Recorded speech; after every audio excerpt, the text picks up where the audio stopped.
Have you ever been at a New Year's Eve party and you're looking for someone to kiss as midnight strikes and you find someone and they're beautiful and it's perfect and you lean in for the kiss and she just goes, just checking. Do you know who the greatest superhero of all time is? And you have to say, oh, no, sorry, I don't. And then she just walks away and finds someone who does. Well, we're hopefully going to figure out who the greatest superhero is of all time so that doesn't happen again.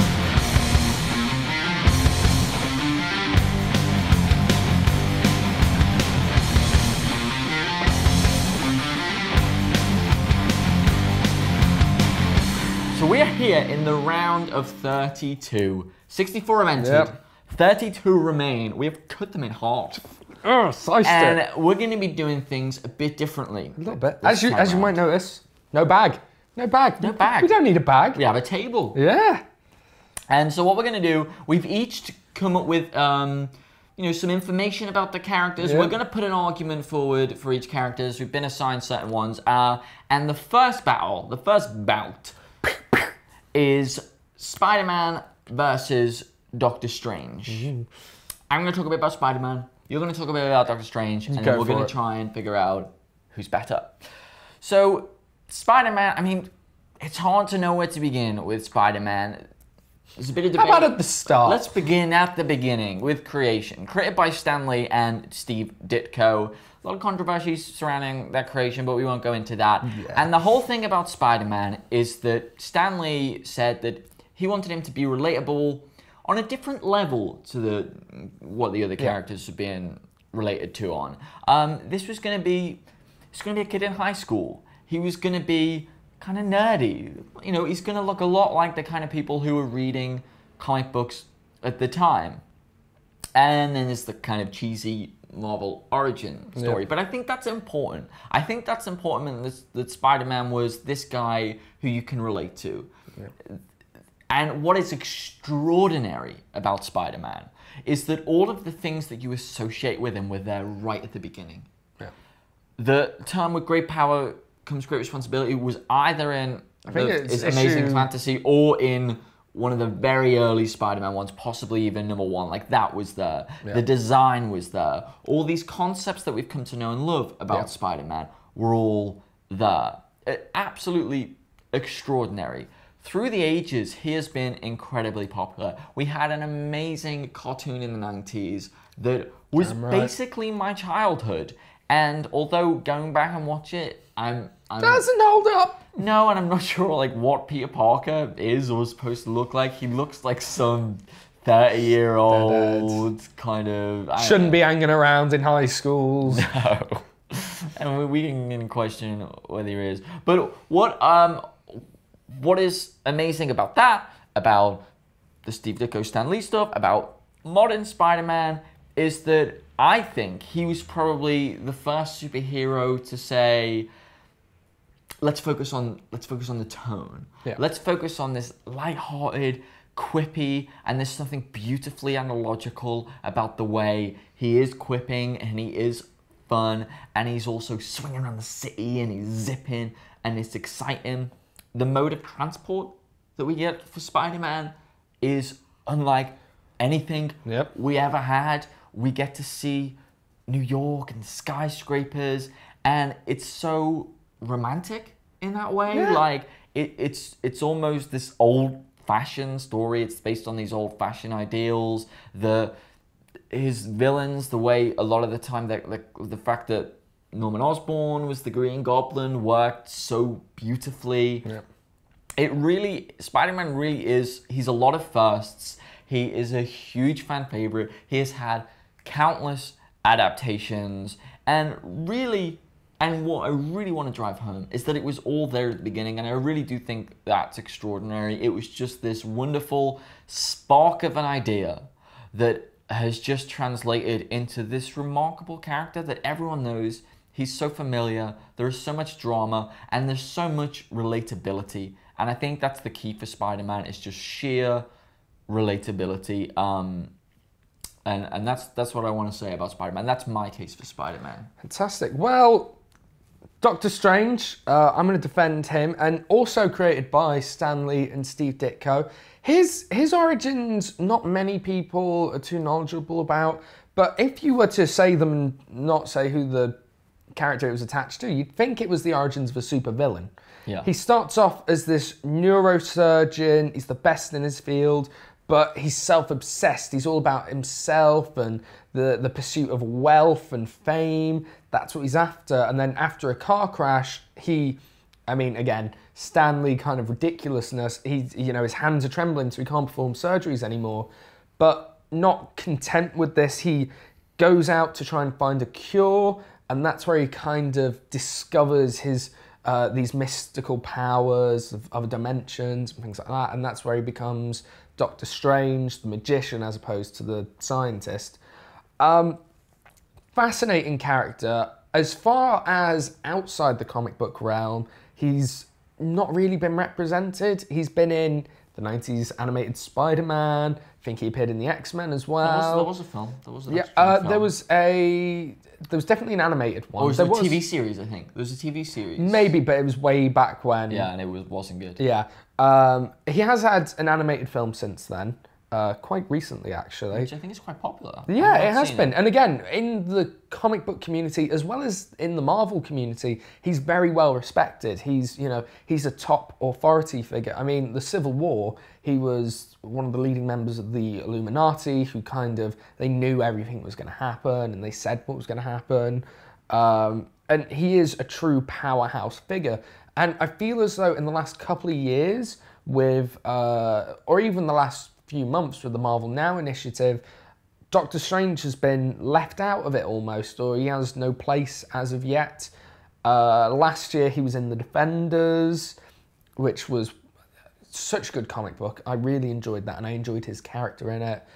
And he was always this kind of poster child for the anti-comic books associated with drugs and drug culture, because his early days, you pointing this out to me, that he just kind of sits in his room and goes off into these other dimensions where he faces crazy.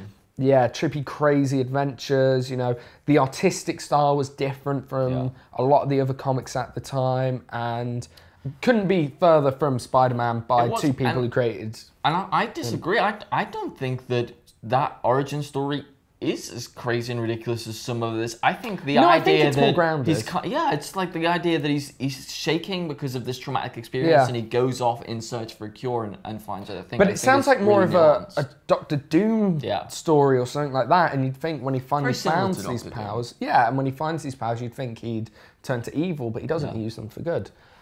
No, I mean, I think I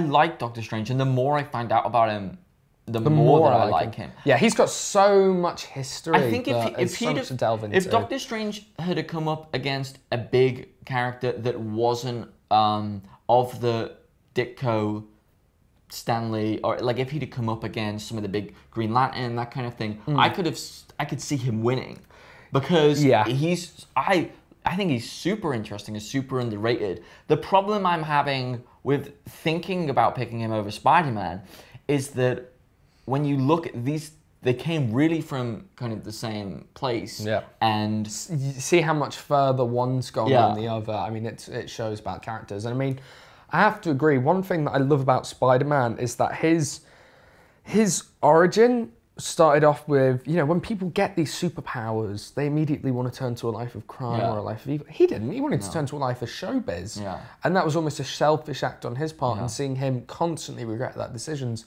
really quite deep. And as you said, it all started at the beginning. And the fact that the Uncle Ben thing has as the driving force, which I think was Stanley as well, again, had this knack for just great cornerstones that he just puts in this narrative to ferret along and to make it believable and to make it stand the test of time. So I think it's clear. It's going to be Spider-Man. It is indeed. So the next pairing that we're going to be looking at is Captain Britain versus Hulk. We were very vocal about putting Captain Britain through. And, yes, we were. And I'm going to be taking Captain Britain's side in this. I've been looking into some of Captain Britain's past. And what's fascinating about Captain Britain is that really he started as one of the many, what I like to call the Marvel heroes of inclusion. Like characters that they make solely, and for the, like not even being subtle about it to capture a specific market. I mean, Captain Britain was put in the kind of British reprints of the Marvel comics, and I think in large quantities, you couldn't even get him in America. He was literally for Marvel to say, hey, we know you guys exist as well. So here's a little summon for you. Will you buy our books? Yeah. But one of the interesting things is over the years, people have taken him and made him far more interesting than he has any right to be. I mean, of course, who was the biggest guy to get a hold of him? Alan Moore. Alan Moore gets hold of a character. He's going to be big. He's going to be big. They changed the outfit. They made him this kind of military man. And they made him, much like Doctor Strange, go through these trippy otherworld things. Yeah. And it just kind of seemed to keep happening that Captain Britain would be taken off into these mystical dimensions. And the next person to get the story, it would just keep happening until eventually he kind of fell in to being the guardian of the other world and the guardian of the multiverse and all universes. But it seemed to make sense because of what had come before, because of his history, it seemed to make sense to put him there. Yeah. Not only that, he's working for MI13, British intelligence. Brilliant. I love his costume. I love what he's become. I love how powerful he is. His powers are, they run parallel to how his attitude and how he's feeling. If he's really confident and knows he's in the right, he's more strong. Yeah. He has more ability. If he's not so confident, he flails. And I think that is a great metaphor for human life as well. And I think he's an outstandingly interesting character, far beyond what he has any right to be. True that, but unfortunately he's going up against the monster that is the Hulk. Hulk, Bruce Banner, again, he is a Stan Lee creation, this time with Jack Kirby. You know, this was back in the time when people genuinely feared the atomic wars that were impending, or that seemed to be at the time from Russia and China and America and all of those countries, and the dangers of nuclear and different types of energy. This one in particular was gamma. And it turned Bruce Banner into this Jekyll and Hyde-esque character. When he's Bruce Banner, he's the smart scientist. He's one of the best scientists in the Marvel Universe. You know, he's a leading man in his field. But when he gets angry, he turns into the Hulk, who is just the wrecking machine. He can, you know, he's been sent off this world because he's just too dangerous to be left here. He's just an absolute animalistic thing of destruction, but hasn't always been portrayed like that, you know. More recently, we've had the kind of softer Hulk where he's the one who wants to be left alone, and Banner's this mad scientist. You know, this is such a complex character. Not on the surface, it just seems like man gets angry, man turns into wrecking machine. But then you start getting him being able to control it in certain comics, and him fighting with it, and him fighting for it, and the history between. I mean, we're not talking about one character here. We're talking about the history of two very different characters and how their stories have constantly interwoven between each other for so many years. And I just think, and also he's a huge member of every team he's on, both literally and figuratively.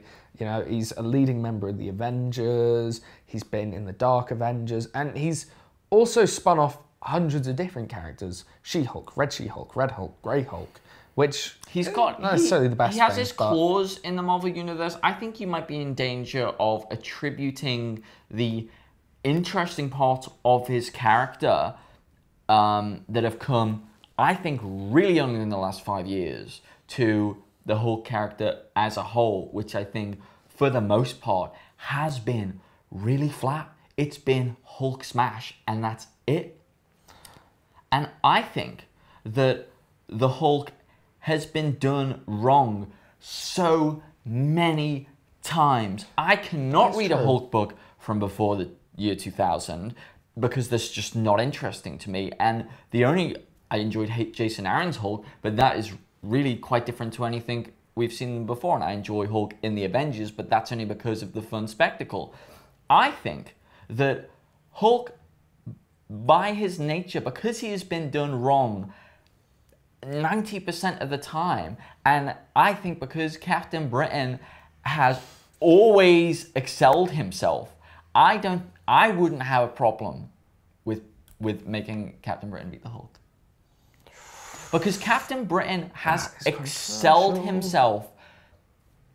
You can pick up a Captain Britain comic and it's going to be enjoyable because it's been given to creators who have had to think outside the box and be interesting about this character. Whereas the majority of the cool things about the Hulk have come in the last 10 years. And I think that most of the Hulk is crap. You know what? I'm going to give you your dark horse.